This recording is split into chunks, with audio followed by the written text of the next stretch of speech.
Good afternoon, everyone, and thank you all for joining us today for our briefing on understanding the child care crisis. My name is Sarah Rubinfield, and I am the Director of Government Affairs for the First 5 Years Fund, also known as FFYF.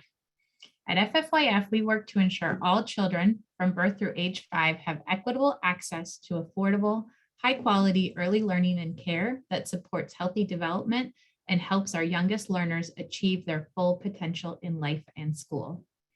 For today's congressional briefing, we are looking forward to hearing firsthand why our current childcare and early learning system is struggling to meet the needs of parents, childcare providers, employers, and to discuss solutions that will ensure affordable, quality childcare is accessible to families who need it. We all know just how critical quality, affordable early learning and childcare options are for a child's development and for a parent's ability to go to work or school. Yet for years, the high cost of quality care and a limited supply across the country have created insurmountable challenges for too many families. And the pandemic has only made it worse, pushing the childcare system to the brink of collapse. Recent federal relief funding provided a critical lifeline to prevent our childcare industry from collapsing, but it will not address the root causes of a childcare crisis decades in the making. The bottom line is that America's existing childcare system is unsustainable. Most parents can't afford the high cost of care, while too many Americans live in areas without access to quality care options at all. Further, providers can only charge what families in their area can afford, which often translates to near poverty wages for early educators and instability in the system overall. Today's panelists of early learning experts, working parents, childcare providers, and business leaders will offer their unique insight into this growing crisis and how our current childcare system is holding our economy and country back by failing to meet the needs of families, providers, and businesses. There will be a Q&A at the end of the briefing, so please be sure to send your questions through the Q&A function. We're excited to be joined by a great group of speakers. We're going to start today's discussion by hearing about why our current system of care isn't meeting the needs of parents. I would like to introduce our first speaker, Linda Smith, who will be discussing some of the challenges that working parents face finding and accessing quality, affordable childcare. Linda serves as the director of the Early Childhood Initiative at the Bipartisan Policy Center, a nonprofit organization that combines the best ideas from both parties to promote health and opportunity for all Americans. Thank you for joining us today, Linda. Well, thank you, Sarah. And I want to thank First 5 Years Fund for putting together this congressional briefing, and for those of you who are joining us to hear about this extremely important conversation that needs to be had in this country. I've grouped my remarks into 3 areas: unavailable, unaffordable, and unsustainable. And that is essentially what is going on with childcare in America today. And it really is time to address this.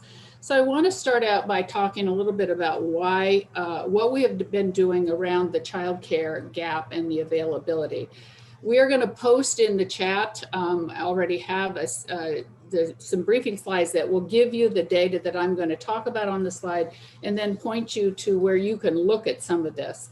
But over the last couple of years, we at BPC have been mapping the quantity, the supply of childcare across the country. And we've got that data from the state agencies and had it verified by them. So we know that what we have on these maps has been approved by the states. We've mapped 35 states plus including the District of Columbia. And I should point out to those of you on this call that might be of interest that the data is mapped by congressional district. So you can go in and look at your own district to see what your gap is. So what we know about childcare right now in the country is that we have basically a gap of about 3.46 million children who do not have access to some type of childcare in this country. That represents about a 31% potential gap in terms of need. Now, we also know that some of these will never really go and ask for childcare. So we do have to understand exactly what's going on with parents. And we have tried to do that, and I'll show you how in just a minute. We have also been looking at the economic impact of the gap alone. Just the gap in this country is as high as $126 billion in terms of three factors: lost taxes, lost wages, and lost business revenue. So essentially, this is having a big impact on not just our families and our children, but on our businesses as well. And the other thing that we know, and you can look at in the data, is that we've mapped this by rural versus urban. And we also know as a percentage of gap, the gap is bigger in our rural areas of this country. And that probably makes a lot of sense. So you can go and look at this at childcaregap.org, and we hope that you do. There's a lot of information on there. So what did we do when, after we realized what the gap was, we went out and tried to look at, okay, what is gap and what's going on with parents? What are they doing? What do they prefer, et cetera? So we have, over the last 2 years, or almost 2 years, conducted 5 parent surveys to look at parents' needs and preferences for care.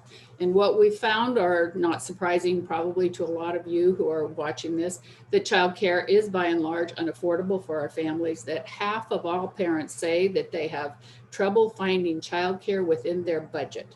And that's a big problem for a lot of American families, that affording care is especially challenging for lower income families, and almost 3/4 of parents making under $50,000 express that this is a difficult thing for them.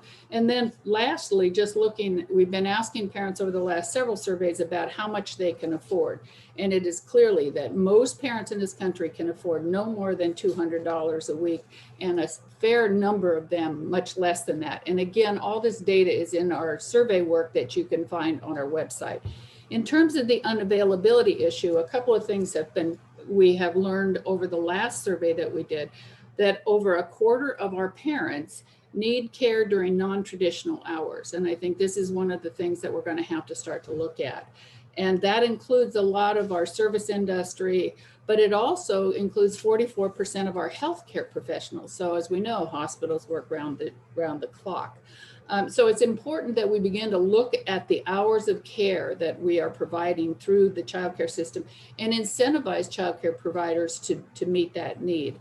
And then finally, what we've been doing throughout the pandemic is asking parents to tell us the status of their childcare provider. And we have found that clearly always, this has been pretty consistent. At least 10% of the parents report their childcare providers have permanently closed. So we have a loss of capacity across the board, and then a reduction in capacity. In terms of the parents and their access, why are parents making decisions? Well, we found that parents are often compromising on cost, hours, and the location of the provider, and that these are all factors that they have to consider. That just 29% of our parents report that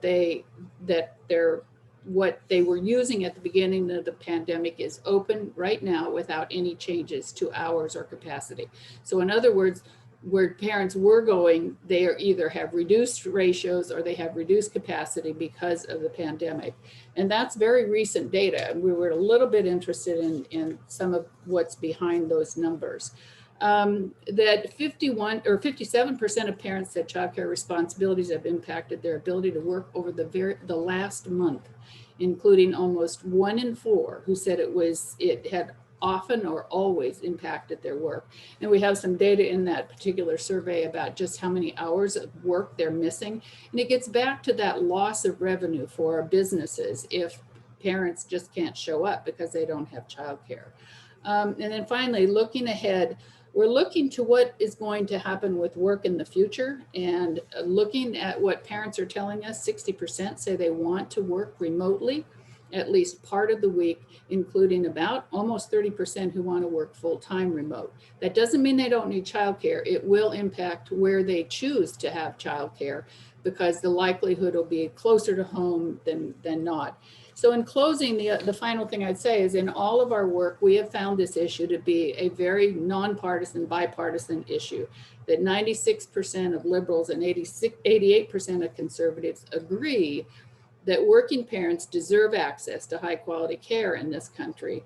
and that 95% of liberals and 79% of conservatives agree that expanding government support would be beneficial for parents and children across the board. So I know that's a very high level look at the data. As I said, you can go and look at the details behind this. But with that said, I'm going to turn it back over to Sarah and say, hopefully we'll have some questions at the end. Thank you, Sarah. Thank you so much, Linda. We really appreciate you sharing that insight. Now I would like to introduce Alexandra Linderos, a parent from Durham, North Carolina, who will share her experience finding and affording childcare. Alexandra lives in Durham with her husband and their 3-year-old daughter. Thank you for joining us today, Alexandra. Thank you so much, Sarah. So yes, my name is Alexandra Landeros, and I live here in Durham. I'm a proud member of MomsRising, and I work with Poder en Sí. I work full-time, where we also advocate for issues that affect Latina mothers. I'm a mom to an incredible now 4-year-old. Time passes so quickly. She recently turned 4, named Lucia.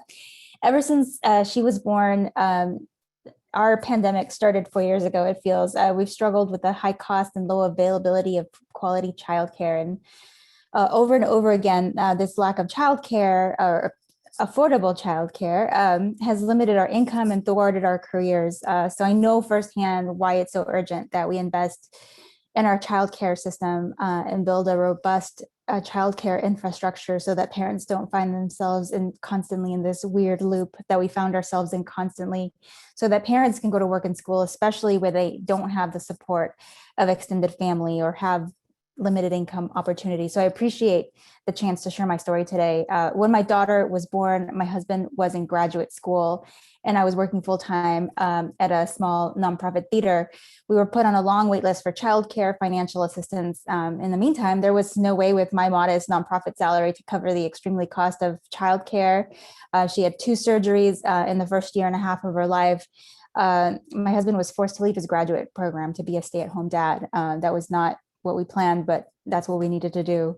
So that caused us a lot of strain as a family, financially and emotionally, and held us back. When my daughter was about 18 months old, we moved to Texas from North Carolina. I had a job with a startup. My husband was going to be applying to a new graduate school program. But right after we moved, I was laid off. That was terrifying. We were both unemployed, trying to get our feet on the ground in a new state. And once again, we had no childcare and no jobs to pay for childcare. So again, we were caught in this catch-22. We couldn't get jobs without childcare. We couldn't pay for childcare without jobs. I kept scrambling to take any job, which wasn't always the best job for me to take at the time, but we were desperate.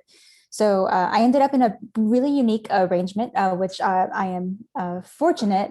I did some marketing work for a co-working and childcare space in exchange for part-time care. So that gave us some breathing space to figure out next steps. And within a few months, I got a new full-time job and my husband started a new grad school program. So that meant we needed full-time childcare. But once again, it felt out of reach. There just weren't enough childcare slots in Durham to meet the demands.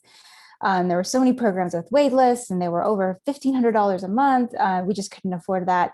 But we found a program. It was 9 miles away, but it was the best we could find. It had an available slot. It was a stretch to afford it, but we could do it. And then not too long, 3 months before the pandemic, I was laid off again. So around that time, we somehow managed to get the scholarship for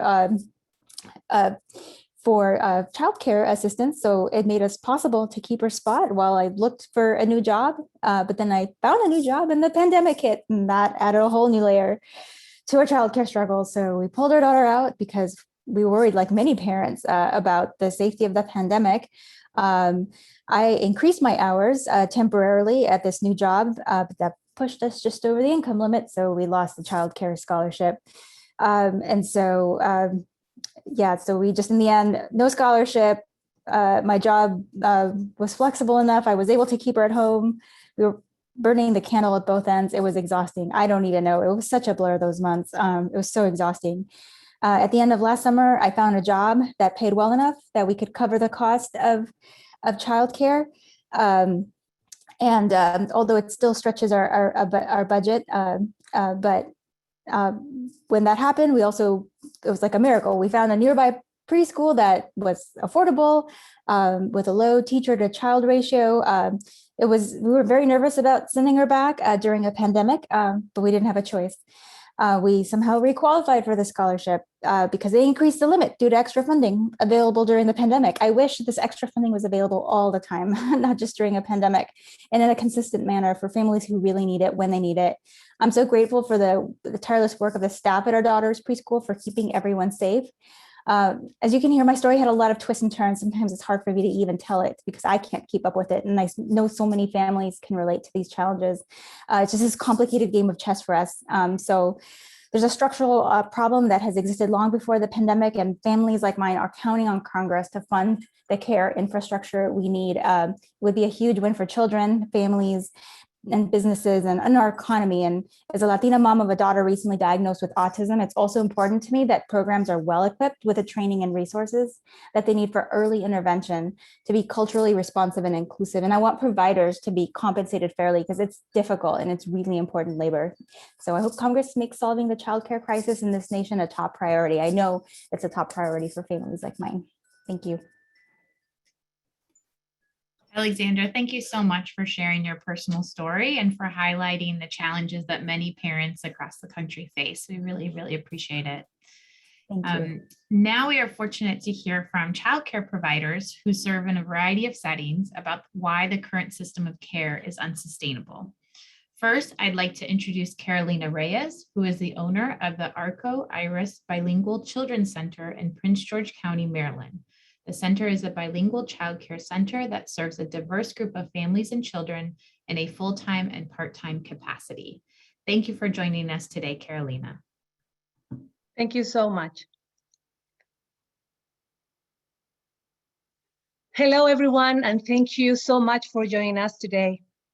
While I am thankful I get to share my story with you, I honestly wish it will be under different circumstances. I wish I could be filled with excitement and enthusiasm, but the reality is that, like so many of my fellow childcare providers across the country, I have spent the last 16 months carrying an incredible heavy weight on my shoulders as I struggle to keep my small childcare business afloat.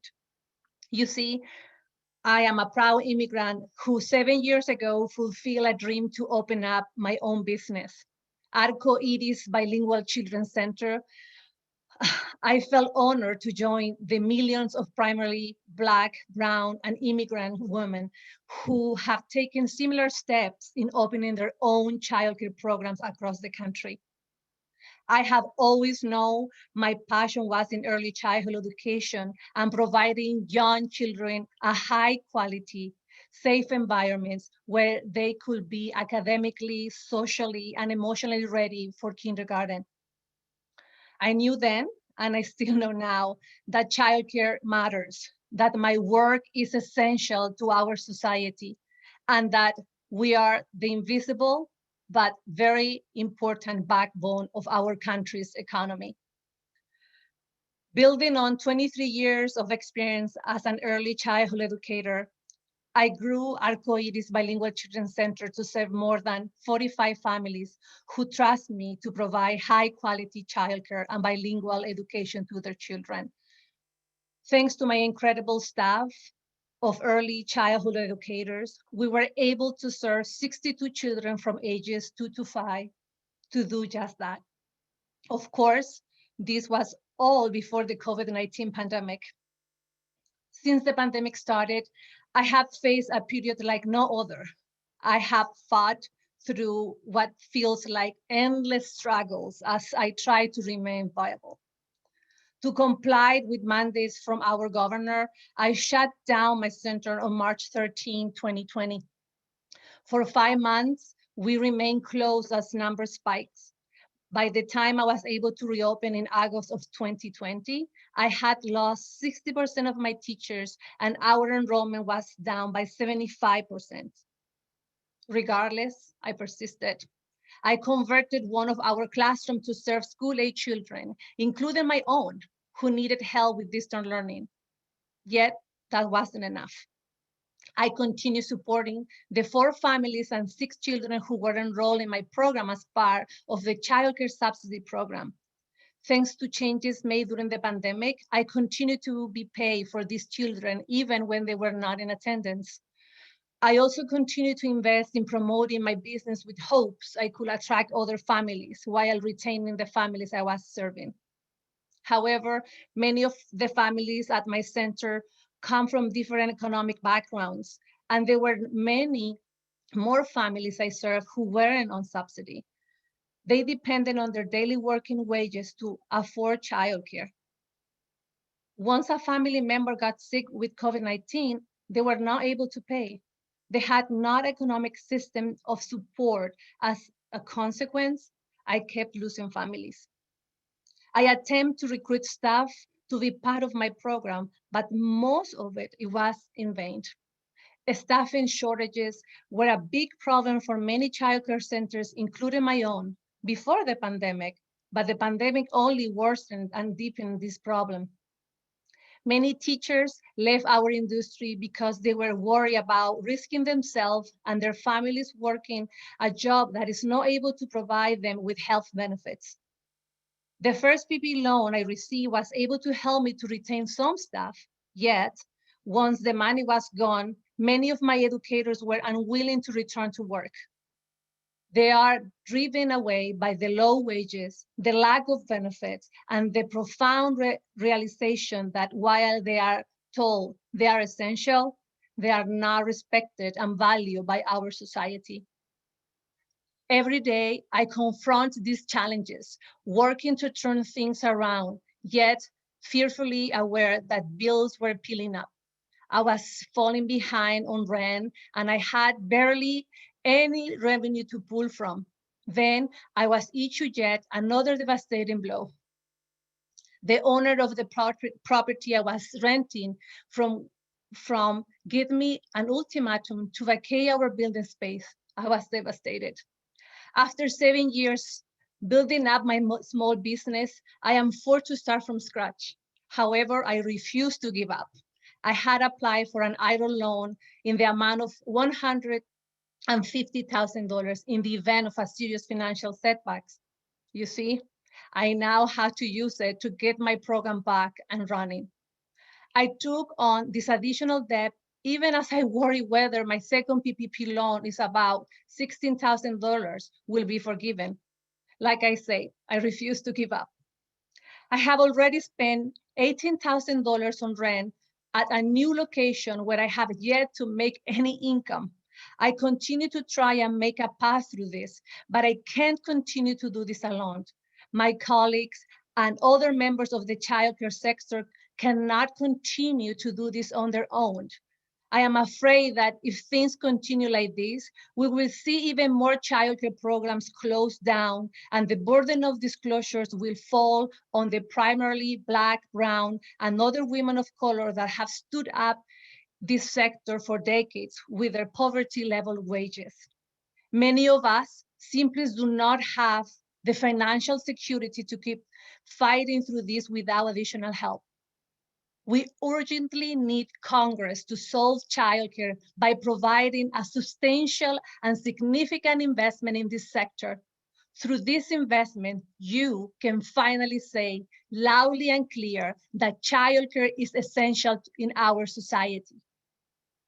You can make a difference. You can ensure professionals like myself who love what we do, and I strongly believe that the education of young children will better ensure successful leaders for our nation can continue to do this work through our nation's recovery and beyond.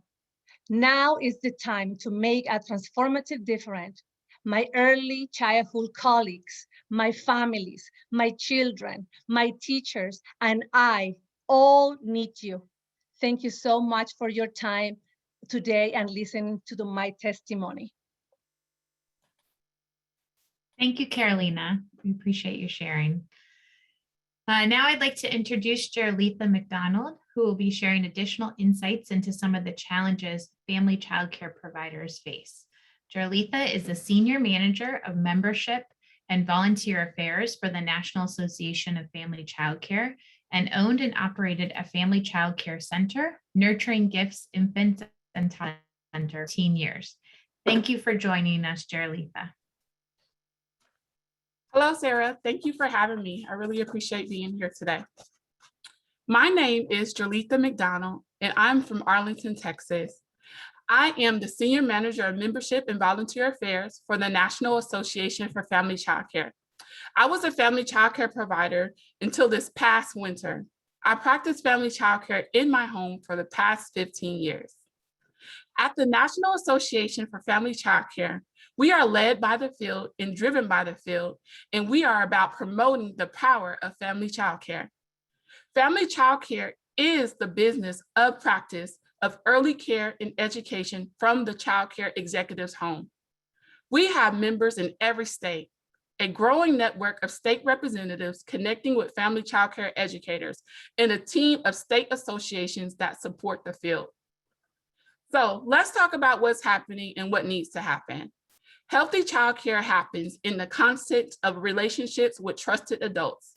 Healthy childcare development happens with family childcare. We have always known this. The pandemic just made it real for everyone else. The system does not work for parents, and the system does not work for childcare providers as well right now either. But it isn't that we need some magic wand to make the childcare available to all families or the childcare system work for childcare providers. We need a childcare workforce that is healthy and well supported and diverse and well compensated. We need a childcare workforce that can be present for families, not only the families that we care for, but our own personal families. And we deserve that as well. Childcare work doesn't just happen. Childcare work takes people. Childcare work is the work of the United States childcare workforce. Providers are struggling to keep their doors open. Simply put, childcare cannot afford to lose any more childcare educators. I say this from personal experience because I am a part of the broken childcare system. I had to close my family childcare home this past February. The pandemic shook up parents' work, which in turn shook up childcare enrollment worldwide. For several months, I had one child in care. Some of my families had to move on because they couldn't afford childcare, which is quite understandable. They all lost their jobs, especially the ones who weren't titled essential workers. I was licensed for 12 children, yet was only receiving payment for one child. I simply could not continue that. Luckily, I had other streams of income to help me out, but that's not the case for all childcare providers in the United States. The bulk of the Congress relief dollars for childcare in December 2020 and in March 2021 was too late for me. I had already closed.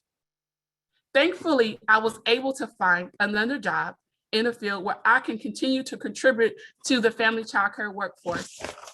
But that's, like I said, that's not the case for other people. Children are learning wherever they are, but they are professionals. A majority women in the workforce, doing the labor of guiding their their early learning programs in their homes and in their childcare centers. Families need high quality care in order for this to happen. Parents need to have accessible, affordable childcare. The United States cannot afford to lose any other childcare providers, especially not family childcare providers. So making the necessary continued investments to recruit and retain and reinvest in us, family childcare providers, to build a stronger economy is needed and is much deserved, and we demand it.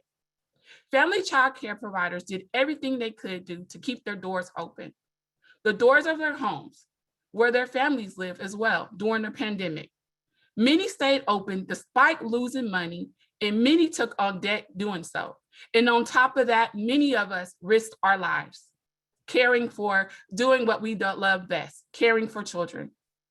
I love talking about the business of childcare and strengthening our businesses. But the reality is that we cannot financially plan our way out of a market failure. Family childcare providers can't make better budget spreadsheets with revenue they don't have. And what good comes from carefully tracking expenses when those far exceed what we need to pay out? This isn't just about business skills. The biggest issue in childcare is financing and the lack of it. For family childcare, we seek equitable distribution of funds alongside our sisters and centers, based on operating costs and not based on any myths or exceptions of what happens in family childcare. Our family childcare businesses takes money to run. Everyone knows to run a high quality, sustainable business takes dollars, which our children deserve. Family childcare providers also need health insurance, healthcare access, mental health care access, and retirement plans. Imagine going through COVID with no health insurance. Could you imagine that? A home-based childcare provider needs a home of her own, a home that she owns, a home that she can build generational wealth for her family and not be ashamed of it. And this needs to be equitable and distributed to all races, not based on the old ideas that women, and especially women of color, would just continue to handle it and get over it and make it through. In a group of family childcare providers I'm in a group of family childcare providers, and one recently said, family childcare providers normalize the struggle. We do, but we're not doing this anymore, and we will no longer make this our norm. Childcare relief dollars and the stabilization grants were crucial and will make a difference, and we need a better way forward. One built by and with the childcare workforce and our families that we serve. And we see that childcare and where childcare is seen as a public good, which it certainly is. I am firmly believing in our system that we are building together, and I firmly believe in childcare. And I am here to help build that system and empower family childcare providers across the United States to use their voices and move forward and build high quality, sustainable businesses. Thank you for having me, Jalitha McDonald. Thank you, Jalitha. We appreciate you joining us today. And next, I'd like to introduce Dr. Alana Yallo.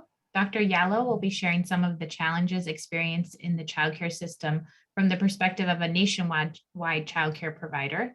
Dr. Yallo serves as Chief Academic Officer of KinderCare Education for over 30 years, and has over 30 years of experience. KinderCare is the nation's leading private provider of high quality early childhood education, serving more than 185,000 children from 6 weeks to 12 years old at more than 2,300 locations nationwide. Thank you for joining us today, Dr. Yallo. Thank you, Sarah, and good afternoon. And I appreciate the opportunity to be part of this esteemed panel today. As Sarah indicated, KinderCare Education is the nation's largest private provider of high quality childcare, employing approximately 30,000 educators in 40 states and the District of Columbia through our community centers, our supportive businesses through our KinderCare at Work brand, and our Champions programs that partner with school districts to provide before and after school care and summer programs. Although we currently serve nearly 130,000 children from 6 weeks through 12 years old, it is well below our pre-pandemic enrollment. At that time, it was approximately 145,000 children right before we closed so many of our programs. Our children come from all backgrounds and circumstances, with nearly half of our children receiving financial assistance through the Child Care and Development Block Grant. We are also the nation's largest provider of off-base care for the DoD, serving close to 5,000 military families. We also pride ourselves on our commitment to quality, with over 90% of our early childhood centers achieving national accreditation, significantly through NAUIC, and our Champions programs are accredited through Cognia. For decades, there has been consistent underfunding in the childcare and early learning sector. While childcare subsidies have increased since 2018, current appropriations are still inadequate. For example, in 2019, only 15% of children who are eligible for subsidies had access to those funds. And even for those families with access, they often cover only a portion of the cost of care. the necessary low teacher-to-child ratios, extended hours of care, and investments in quality cause costs to exceed what our families can afford to pay. And despite best efforts, the current funding model makes it challenging for providers to keep services affordable for families while ensuring that center staff are appropriately compensated and that there are adequate resources to continuously invest in quality care. It is also important to note, as you have heard, that the childcare industry, from small business owners to our workforce, is overwhelmingly female, significantly women of color, and that is a major factor in enabling women to work. So COVID-19 highlighted the importance of the early care and education industry as providers quickly adapted their practices so frontline workers and families could continue to work. The pandemic brought the sector to its knees, exacerbating the challenges of an already extremely fragile childcare infrastructure. To operate in a COVID-19 environment, we had to shutter many of our programs, and upon reopening, invested heavily in retraining or hiring staff, developed and implemented safety protocols. We had to reduce our capacity, lower ratios. We restricted enrollment into fixed pods, and we invested in PPE. I do want to use this opportunity to express my gratitude for the financial support received since the start of the pandemic through CARES, CRRSA, and ARPA. But while this funding truly has been a lifeline, we are still recovering, and it does not address the chronic long-term challenges faced by those of us who are committed to supporting children and families and who deeply value the skills, expertise, and commitment of our teachers and center managers. We cannot revert to the pre-pandemic levels of government support if we want a more sustainable system and to avoid significant shortages once the short-term resources are spent down. Childcare, particularly of high quality, is expensive for families and difficult for providers to offer, given the gap between the cost of care and current reimbursement rates. Affordable quality childcare will be increasingly scarce without increased permanent support. Thus, robust funding through increased subsidy reimbursement rates and/or additional direct support to providers is necessary to increase accessibility and reduce the economic burden on families. In making permanent the expansion of the Child and Dependent Care Tax Credit and the Child Tax Credit is also critical to improving affordability for low and middle income families who have for too long faced the squeeze of making too much to qualify for subsidies with incomes inadequate to cover the cost of service. Sustained, robust support would allow the sector to expand quality options, increase access, particularly in areas considered childcare deserts, increase compensation for our workforce, and most importantly, allow providers to serve the 85% of children currently eligible for subsidy who lack access due to limited funding. While the childcare sector is under considerable strain, I would truly be remiss not to recognize the undisputed benefits that our current delivery model provides for families from all demographic circumstances, communities, and with varying needs. The current mixed delivery system, as you have heard, includes licensed center and home-based programs, Head Start, Early Head Start, public schools, faith-based and community-based organizations, and represents literally decades of experience and expertise in caring for and meeting the developmental needs of children nationwide, while allowing their families to be productive members of the workforce that is the backbone of our nation's economy. We must leverage and bolster the existing childcare infrastructure and mixed delivery system to capitalize on its facilities and expertise and to avoid the devastating disruption to families and existing providers, as well as the unnecessary cost of developing a duplicative system. Our nation's economy depends on a vibrant childcare system. Our nation's families need relief from the staggering costs, and our nation's childcare providers need additional resources to remain viable so that families can remain employed while their children are learning and growing in an environment that prepares them for success in school and later life. Thank you so much for your time, and I look forward to answering any questions you may have. Thank you so much, Dr. Yallo. And now we're going to hear from members of the business community about why access to stable, affordable childcare for the workforce is so important to employers and the economy. I'd first like to introduce Erin Merchant, who is the Director of Policy and Programs at the U.S. Chamber of Commerce Foundation's Center for Education and Workforce. Erin works on the Foundation's early childhood education portfolio and leads efforts to educate policymakers, state and local chambers, and advocates on businesses' role to promote investments in the workforce. Thank you for joining us today, Erin. Thanks so much, Sarah, for the opportunity to join this panel and for organizing this event. I'm here to talk about something that many of us have known for a long time, and those of us who are unaware have definitely learned in the last year. And that is that a strong childcare sector is essential for our workforce and for the business community. It's not only crucial for the development of young children, as we've heard, but it is a linchpin for the 14 million parents who are in the workforce with young children. Parents rely on childcare to help them enter, re-enter, or remain in the workforce. And for many, access to affordable quality childcare is often a significant barrier. From a workforce perspective, mounting evidence demonstrates how a lack of quality, affordable childcare negatively impacts the economy at local, state, and national levels. This was true even before the COVID-19 public health crisis.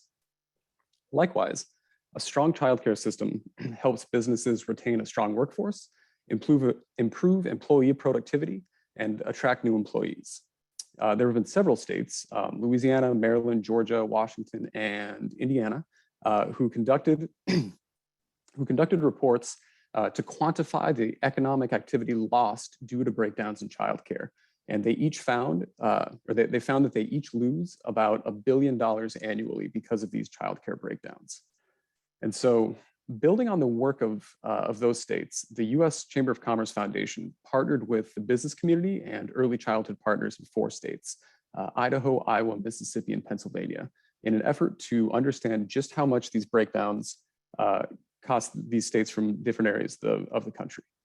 The resulting Untapped Potential series, released in February 2020, right before the pandemic, found that these 4 states were losing out on between $479 million and $3.4 billion in economic potential due to these childcare-related issues that include employee absence, employee turnover, temporarily or permanently leaving the workforce, and postponing schooling or training programs that would help working parents advance in the workforce. There are 6 new untapped potential reports that will be released later this summer, based on data that was gathered in the last few months. Those states are Arkansas, Arizona, Missouri, Texas, West Virginia, and Alaska. While each state has its own specific circumstances, there are some clear differences between this cohort of states examined during the pandemic and the first group of states. For example, the number of people who reported missing work due to childcare issues jumped from 51% in 2019 to 71% in 2021. Also in 2019, 45% of working parents surveyed reported being distracted at work due to a childcare breakdown. In 2021, that number rose to 67%. And as a first-time father of a 9-month-old, I'm honestly amazed that it wasn't 100%. I would love to talk to that 33% who reported not being distracted at work during this pandemic. But to solve this childcare crisis, federal and state governments will need to work with and listen to childcare providers, working parents, and employers. At the lowest point of the pandemic, amid shutdowns and self-quarantines, the Chamber Foundation conducted a different survey to assess the importance of childcare to families and businesses. In June of 2020, 40% of employers reported being concerned that some of their employees would not fully return to work. In a follow-up survey in September, almost a third, 32% of employers had seen employees leave the workforce due to COVID-19, primarily due to childcare and health concerns. And we know that employers are actively seeking childcare solutions for their workforce. Many have adjusted their employee benefits on the fly, most notably providing increased flexibility in working hours and locations, increase in paid leave, but many more would like to increase these benefits but need additional support.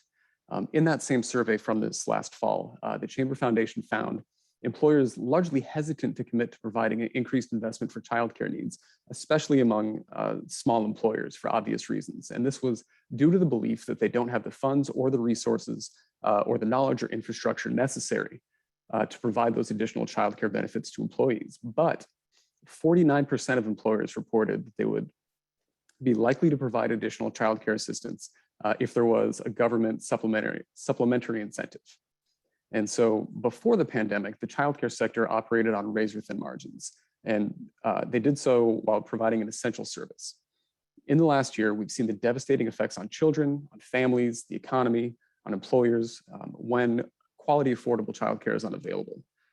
And so it's not enough to return to the status quo. And through collaboration between federal and state governments, the business community, working parents, and early childhood educators, we must create innovative, multifaceted solutions so that the workforces of today and tomorrow can thrive. Again, I want to say thank you so much, and I'll drop in some links to those surveys that I mentioned. Thanks again. Thank you so much, Erin. And next, I'd like to introduce Alexa Cramer, who will also be sharing some insight from her role as the Director of Government Affairs at the Grand Rapids Chamber of Commerce in Grand Rapids, Michigan.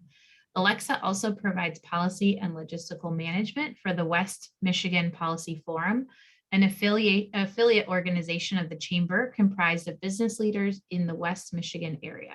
Thank you for joining us today, Alexa. Thank you so much, Sarah. I really appreciate it. And thank you for the opportunity to speak about this very important business issue. Our childcare industry, like you've been hearing today, is really positioned as the backbone of our economy. We simply cannot have a thriving and prosperous business community without strong childcare infrastructure. In Michigan, the Grand Rapids Chamber was proud to lead our state as the premier business organization advocating for childcare. It's been a part of our legislative priorities for quite some time. We've approached this as both an early education and workforce development issue. These are critical years for our kiddos' development. And once parents have a safe, affordable, and reliable childcare facility for their kids, they're able to enter into the workforce, upskill themselves, and better provide for their families. We know that childcare was a barrier to workforce participation pre-pandemic, and this was only exacerbated during the pandemic, and particularly for women.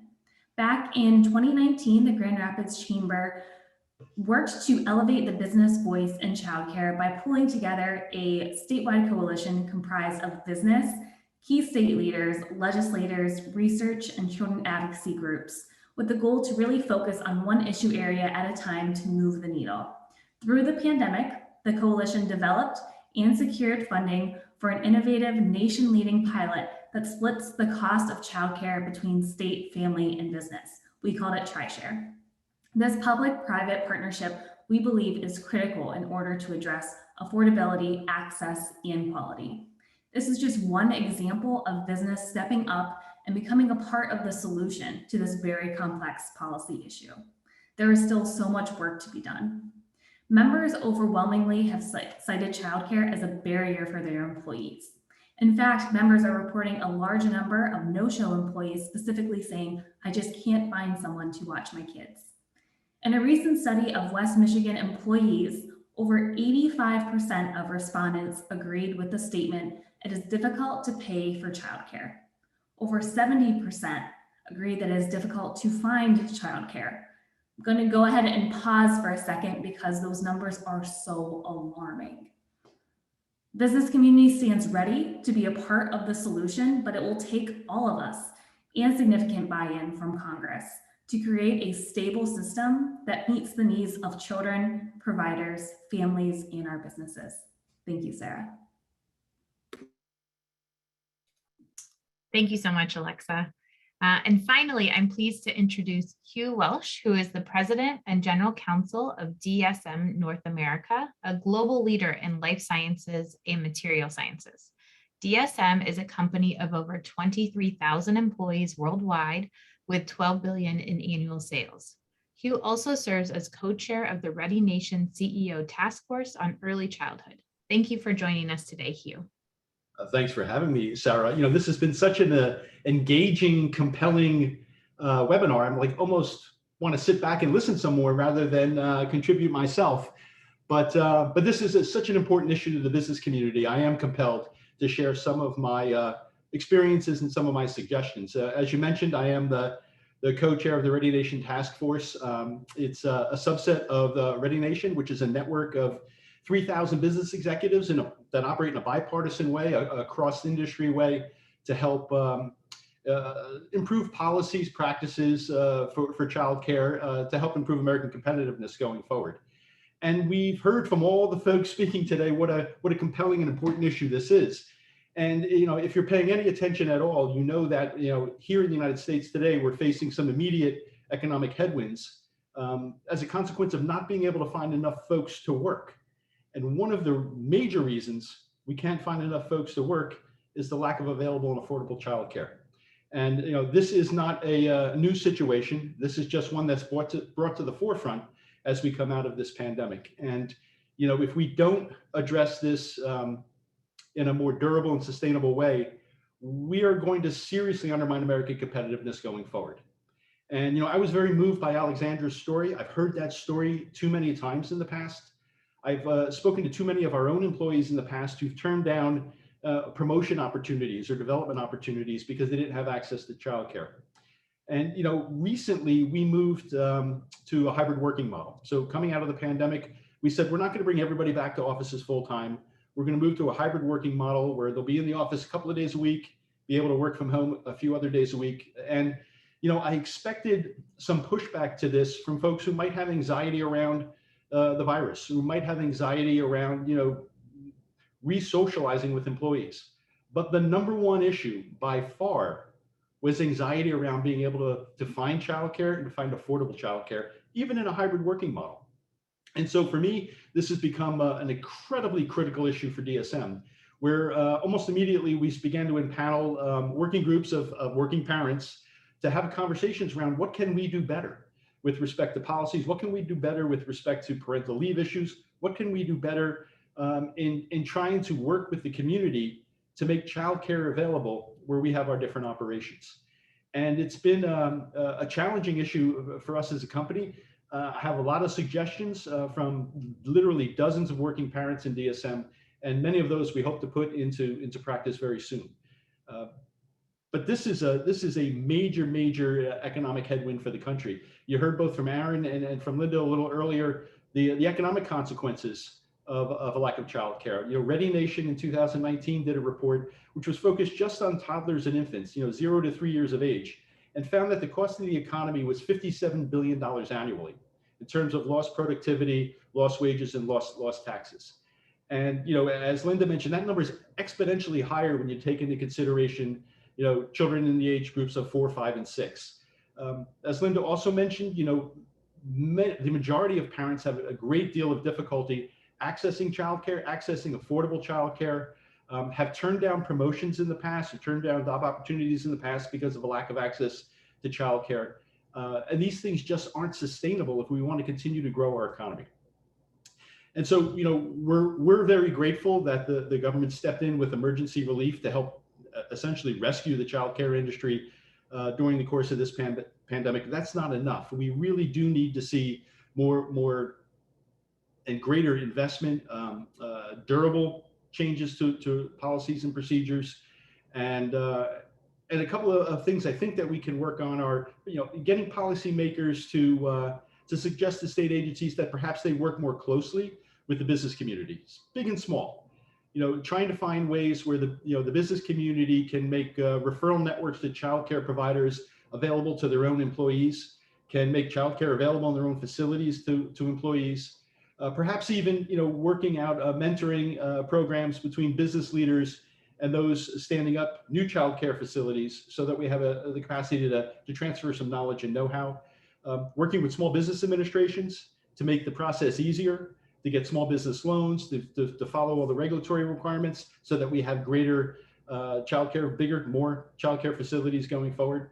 And at a federal level, I think we can see some changes to tax policy that could be very helpful very quickly. We could strengthen the employee child care tax credit. That would help businesses like mine offer either on-site or off-site childcare, provide additional subsidies for childcare tuition to our employees. We'd love to make permanent the child and dependent care tax credit. That would make it more affordable for some families to get childcare, and of course increase the annual cap to the dependent care and flexible spending accounts, so that they more realistically reflect what the actual expense to childcare is today. And so, I imagine that the group you had speaking on the webinar today could meet with congressional leaders for a week to come up with suggestions on how we can improve this system. But the most important thing is that we find a way to do a public-private partnership as quickly as possible, to improve not only the access, but the quality and the affordability of childcare, to address some of the economic headwinds we're facing as a country today, but to really set the stage for American competitiveness and growth going forward. So I'd really like to thank the First 5 Years Fund and Ready Nation for giving me this opportunity today. And of course, to thank all of you for taking the time out of your busy day to listen to these stories, to listen to these suggestions, and hopefully take something from this so that together we can do better going forward. Thanks, Sarah. Thank you so much, Hugh. We really appreciate it. And before we turn to questions with the very limited time we have left, I just wanted to thank all of our panelists again for sharing their expertise and personal experiences. You've all helped provide important context for the complex childcare crisis we face. And again, we probably only have time for 1 or 2 questions of the limited time we have left. So I'll go ahead and start with the first question. You know, today we've heard about a range of ongoing challenges in the current childcare and early learning system, and the need for multiple solutions have been talked about today. You know, expanding subsidies, tax credits, funding for quality improvements and facilities.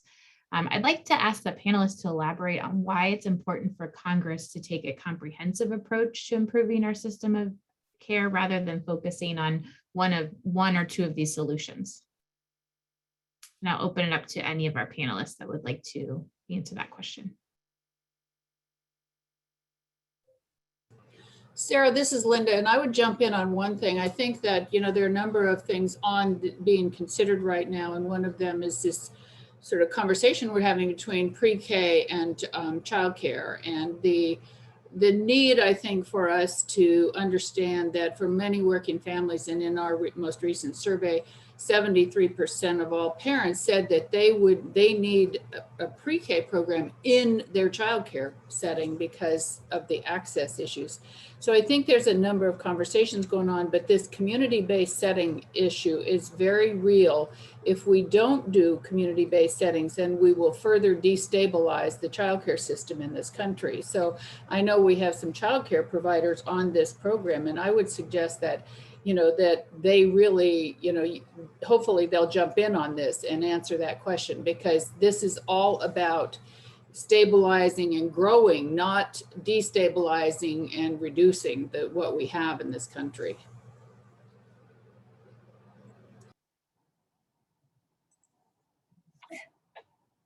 So I'm happy to jump in on that. Thank you, Linda, for pointing that out. And it's very apparent that we have that the risk of bifurcating the system and pulling children who are currently being well served within our early childhood centers and having a very powerful family experience by pulling out the older children from that system, not only significantly reduces family choice, it also very greatly risks that a very disastrous impact on the 0 to 3 children who are being supported in part by the older children, given the difference in the ratios. So we really have to think about family structure. We have to think about optimizing family choice. And we absolutely have to think about what we're doing to the entire 0 to 5 ecosystem for children if we think about it as a piecemeal solution, again, bifurcating the system. And that, I think, speaks to your broader question, Sarah, which is families have a range of needs and economic circumstances, and we cannot afford to literally play whack-a-mole with our children's families and our providers. We have to think about a comprehensive system that meets the different needs of families. And the different solutions that you raised and that you've heard about today are not redundant solutions, but they address different concerns of families with different means and different family needs. And we should not be in a position of supporting one group, supporting only our lower income families when that may create a squeeze on our lower middle income working families. We have to step back and be thoughtful about what's best for our nation, what's best for our businesses, what's best for our families and our children, and try to take a comprehensive approach that looks at all those needs as one, from one vantage point, and then make the best solutions given the resources we have and are prepared to put up against this critical need for our nation currently and our nation's future.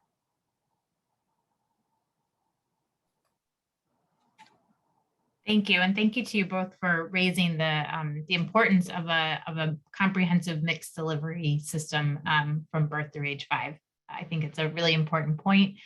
I think we have time for just maybe one more question.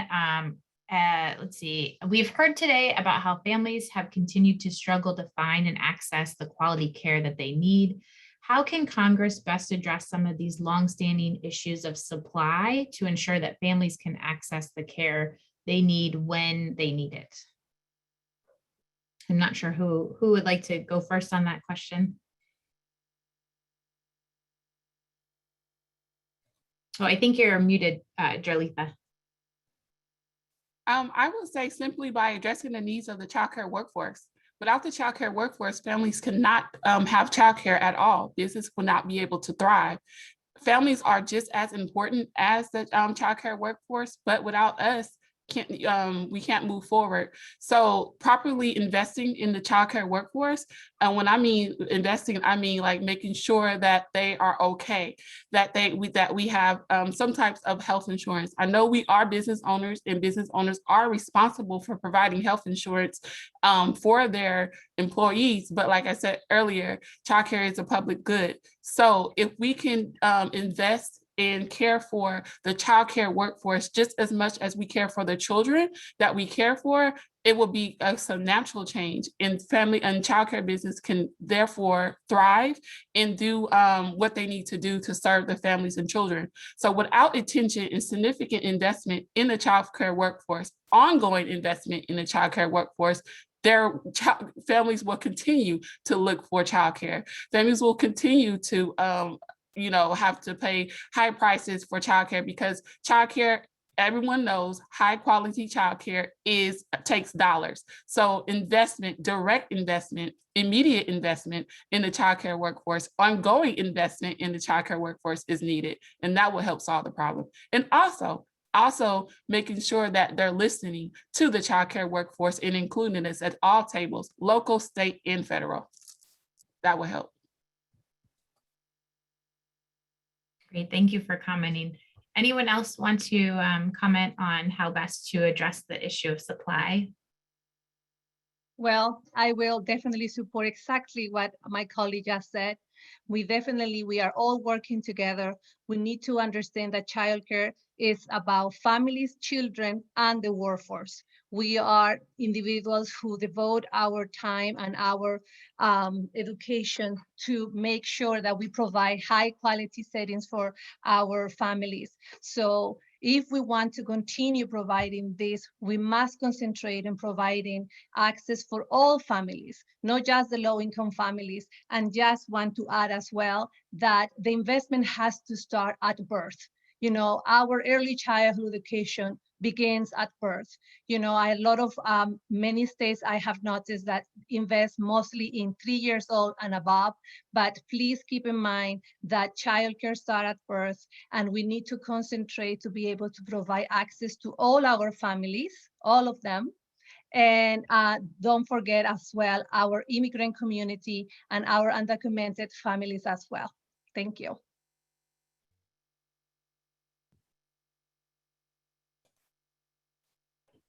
Thank you so much. Well, it appears that we've gone over time, so I just want to thank all of our panelists again for joining today, and for everyone who has logged in to listen to this briefing. We really appreciate everyone's time, and a big thank you to all of our panelists for sharing your perspective and expertise with us today. We will be dropping a few more resources into the chat around the background of understanding the child care crisis. And please feel free to reach out to FFYF if you have any additional questions. Thank you so much, everyone. Have a great day.